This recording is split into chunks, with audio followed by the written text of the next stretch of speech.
நாங்கள் கொழும்புல இருந்து எங்களால் முடிஞ்சதை பண்ணுறதுக்கு இங்கே வந்திருக்கிறோம். எங்களால் எது முடியுமோ, நாங்கள் கவர்மெண்ட் கிடையாது, நாங்களும் சாதாரண மக்கள் அப்படி தான் நினச்சிட்டேனா. ஆனால் எங்களால் முடிஞ்ச அளவுக்கு எல்லா ஏரியாக்களுக்கும் போய் எல்லாம் பண்ணுறோம். இங்கே வந்து பார்க்கல. இப்போ நாங்கள் இஸ்லாமியர்களாக ஒரு விஷயத்தை புரிஞ்சுக்கிறோம். இப்போ என்னென்னா, எங்களுடைய குரானில் இறைவன் ஒரு செய்தியை சொல்கிறான்.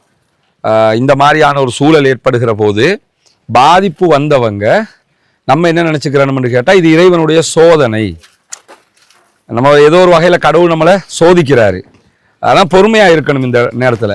அப்போ குரானில் வலனபுலுவன்னக்கும் பிஷை இன் மினல் ஹவுஃபி வல் ஜூ, இறைவன் என்ன சொல்கிறான்னா, உங்களை பயத்தை தந்து சோதிப்போம்.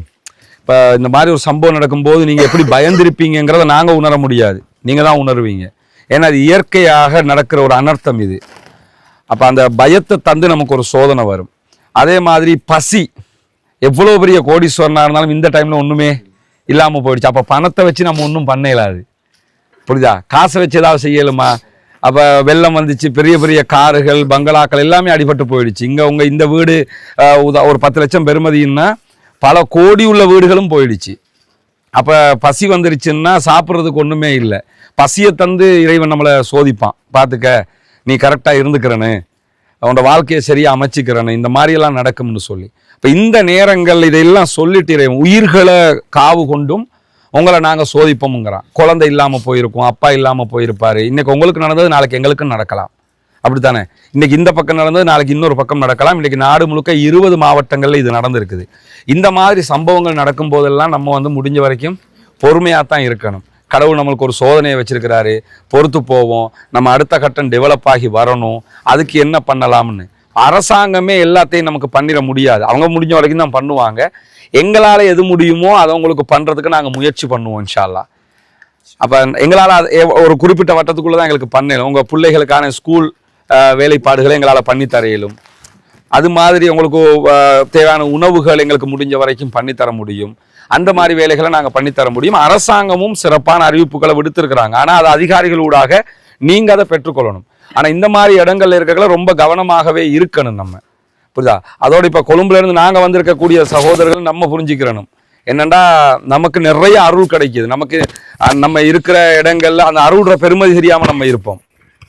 இந்த மாதிரி ஆபத்துக்கள் வருகிற நேரத்தில் அந்த அருள் எவ்வளோ பெருமதியானது. நமக்கு ஹாஸ்பிட்டல் பக்கத்துலேயே கிடைச்சிருது, எல்லாமே பக்கத்தில் கிடைச்சிருது. இந்த மக்கள் இங்கேருந்து மருத்துவமனைக்கு போகணும்னா ரொம்ப லாங் டிஸ்டன்ஸுக்கு நீங்கள் போகணும்.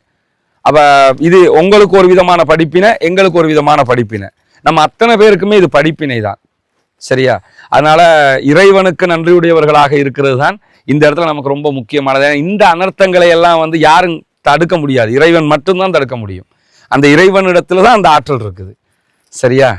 சின்ன ஒரு உபதேசம் உங்களுக்கு சொல்லணும்னு தோணிச்சு சொல்லியிருக்கிறேன். கடந்த 3 ஆண்டுகளாக இன மத குல பேதம் இல்லாமல் பாடசாலை உபகரணங்களை அன்பளிப்பு செய்கிற ஹேப்பி டு லேர்ன் என்கிற ஒரு திட்டத்தை நம்ம நடைமுறைப்படுத்தி வர்றோம்ங்கிறது உங்களுக்கு தெரியும்.